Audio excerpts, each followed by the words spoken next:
Hey guys, so welcome back. In today's video, we are going to talk about you're going to create a project that is called a JavaScript counter. So this one is a simpler project because our job is to create this counter whereby we have the decrease button, the reset button, and the increase button. So let's try this.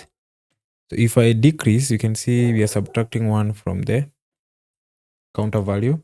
If we reset, it goes back to 0. If we increase, then we add 1 to the value. So let's get started. So right now in my project, you can see I have 3 files as always, the index.html, the style.css, and the script. So what I'm going to do is that I'm going to copy some default styles for the CSS. We already done this countless times. So what we are going to add, I've added is just the Poppins font. I love that font. So we're just going to add that font. And then the next thing I'm going to do is to go live in the new project.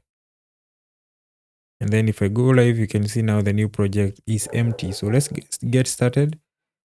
So what you can see here is the normal way we write our code is that we have a card. So we can create a div with the class of card. And then we start with the text. So this one is the JS counter. This is quite normal stuff we always do. So the JS counter, I hope the Poppins font has loaded. No, not yet. So to make sure the Poppins font is loading, we need to add the Poppins class in the body or in the specific element you want. So in my case, I want the Poppins. So the next thing I'm going to do first is to add some padding so that this text and the card is not quite in the edges. And then something else I'm going to add in the body before we even add the Poppins font is the background color. So I'm just going to use some grayish background color. So if you save that, you can see that. And then the next thing I'm going to do is to add the font family. This one will be Poppins. And then as a fallback, we have the sans serif. You can see the Poppins font has loaded. And then that's it for the starting point. So let's continue. So to continue, the next thing we are going to do, let's go back to the card that we are looking at. The next thing after the heading is the actual paragraph text that is showing the number. We are just going to start maybe by 2 or 3, any number for now. And then let's give this a class. We can call it num display, which signifies a number display because this is what is going to display our number. You can see it there. So the next thing we are going to create now is the 3 buttons. So just going to use a div here and then create 3 buttons. So what we can do here in CSS is that you can do button and then you do times. All the buttons need a class called btn because these buttons are similar. What differs is the colors. So we can have a default class for them and then we do the next. So to create 3 buttons in CSS with the class of button, you can multiply by 3. And then this one will create you 3 buttons. So this is button 1 and all of them have the class btn like that.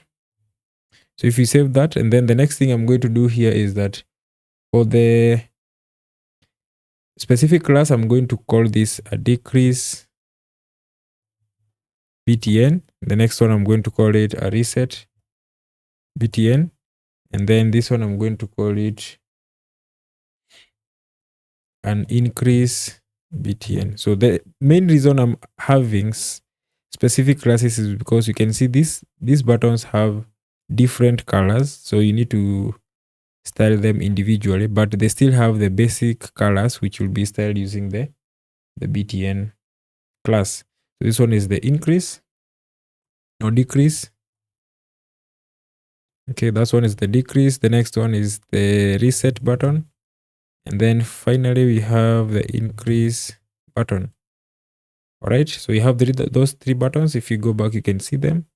So the next thing I'm going to do before we continue is that you can see our card has some borders. Our card has some background color. So that's what we are going to add. So first of all, let's add the background color. So if we go here and target the card, you can give it a background color of white. So you can see the background color is showing.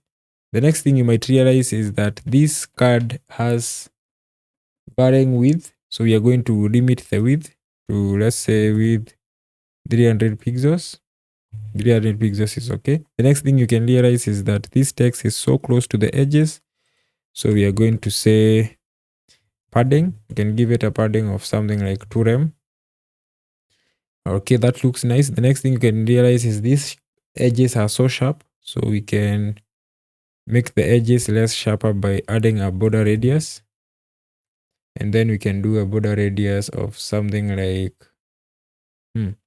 let's say 5 pixels. That looks nice. The next thing you can see is that now let's align this card in the middle of the page. So to do that, we are going to the body, display it flex to that, and then justify content to the center, because in flex, the default direction is row. So, and in the row, to justify the content, you can justify either, you justify the content horizontally, right? And then you align vertically. So we're going to talk about Flexbox in another tutorial. So the next thing we are going to do now is you can realize that the finished version has a border. So you can come here to the card and add a border of 2 pixels, solid black, like that. You can see the border has been added. The next thing is that we want to align these items in the middle. So what we could do is maybe try adding an text align center, but you realize this one aligns the text and it looks a bit nice. I think it looks good. We don't need to add more, but we could use the Flexbox to align this, but I think they already look very nice. So the next thing we are going to style is this num display. So we can go back here and target the num display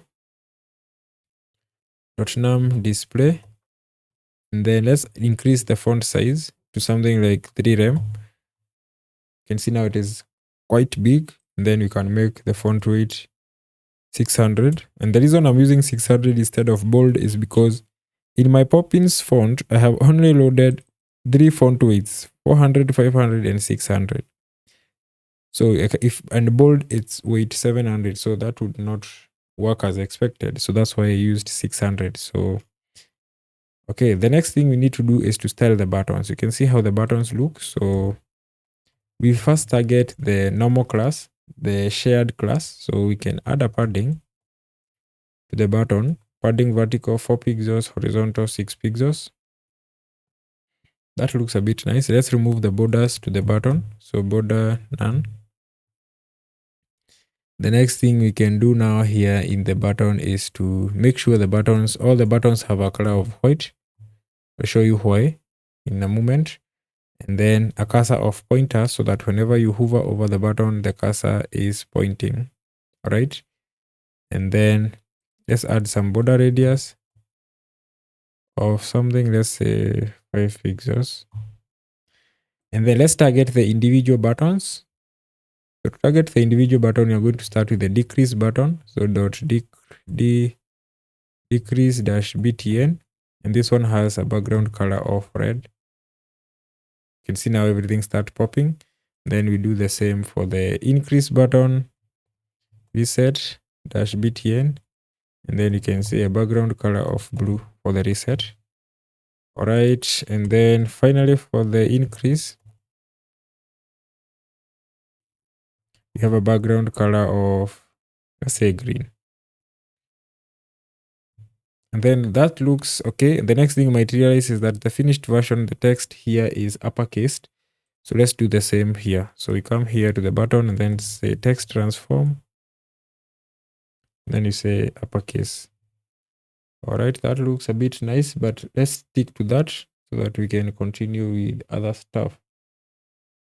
All right. The next thing is that whenever you hover on this button, the finished version has some opacity change. So we can do the .btn and then hover. Then you can say opacity 0.6. And then you can see the opacity changes. So the next thing is to work with JavaScript to make sure that all these buttons achieve the task they are given. So the first thing I'm going to do, because I'm assuming you may be the audience, someone might be a beginner, we are going to select all these buttons individually, and then we can add event listeners. Then with that, we'll be able to, we'll add one. Let's start with the decrease. So we can say const decrease. We create a variable called decrease btn. It's equals to document dot query selector. Then we can select dot decrease btn. So where did I get the dot decrease btn? Because the decrease btn has a class. It has a class called dot decrease btn.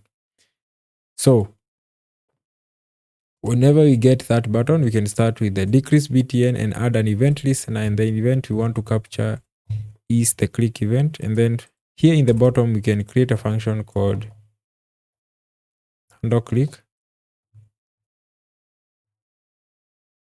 So the function will be called handle click, and it will receive a type because I want to use this function for all the other buttons.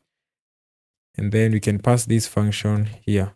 So I know someone might be wondering, how on earth are we able to call a function before it is declared? So this is a concept called hoisting in JavaScript, because in hoisting, even if you create a function of you use a function before it's declared, whenever this script is being run by JavaScript takes all the declarations for the function on top with their code. So that means you are able to access that function even before it's declared, because JavaScript will take all these declarations and take them to the top of the page. So this is what we have. So what we have now is that we have an event listener, a click event listener to the decrease button. Whenever it's clicked, we need to pass some type. So how can we pass the type? The first thing you might realize is that you might think, let's add the type there. But with this, what we are doing, we are calling this function. And whenever you are working with events in JavaScript, you don't call the function. JavaScript calls the function. So what do we do to pass a type to this handle click, but we still don't want to call that function? So the alternative is to wrap this function yet in another function. So this function is not called, but whenever this function is called, this is an anonymous function. Whenever this anonymous function is called, it returns the new function that it is called. So whenever you call this, it will in turn go ahead and call the inner function. And then the type we want here is the decrease. All right. So, and then here we can, the first thing I want to get access to is the existing value. So the existing value is the value that is present in the DOM. So how can we get that? We first need access to this element. It is called num display. So I'm going to write const num display is equals to document dot query selector, and then we can get num display, right? And then inside here, the first thing I want is the existing value in the DOM. So existing value is equals to num display dot text content. We can get the text content from the DOM. And then after that, we can use a switch case, or you can use if statements, and then we switch based on the type. And then the first case will be the decrease. So whenever we capture the decrease, this is what we are going to do. Then always remember to break inside the cases. So the next case I want to get is the increase.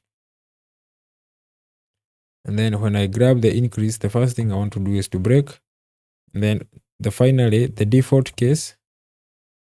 We don't care about what will happen in the default. And then this is it. So the next thing I want to do is to duplicate this line. We are going to duplicate that line 3 times, and then this one will be the increase button, and then this one is increase, and then this one is reset. We get access to all the 3 buttons. These are their classes. Then this one is reset button. All right, so we get access to all these buttons. The next thing I'm going to duplicate is the event listeners thrice. So this one will be the increase btn, this one will be the reset btn, and then we also change here to increase the type, and then we change here to reset. And then now we have 3 buttons. We have access to the displayer, and then we can get the value from it. And then we add event listeners, wrap them inside arrow functions, and then in that we are able to pass the type to the handler. The handler is called the handle click. The first thing it does, it is to get the value in the DOM. Maybe in this scenario it will get 3. So let's start handling these cases. So whenever we receive a decrease, we know that a decrease, the first thing you might realize is, let's wrap this one inside a number. We need to convert this one into a number. Anything you get from the DOM is a string. So the existing value, we convert it into a number. And then whenever you want to decrease, we just call the existing value and then we subtract 1. And then we assign this as the new value to the DOM element. So which is the DOM element? This is the number display. This is the number display element. So we call the number display element. And then we change its text content to the new text content, which just has the existing value subtracted by 1. And then we do the same for the increase. So we call the num display.text content is equals to the existing value, and then we add 1. Finally, what we do here is that we call the num display.text content. Now we don't care about the existing value, and then we set it to 0. And then guys, if I try to decrease, you can see the decrease is working. If I try to reset, it's working to 0. I increase, it's working. And that's it, guys. That's how you create a JavaScript counter. Very simple to create. So it's very simple to create, and see you next, guys. Make sure if you have watched until the end, make sure you like and repost and share with your friends. Thank you.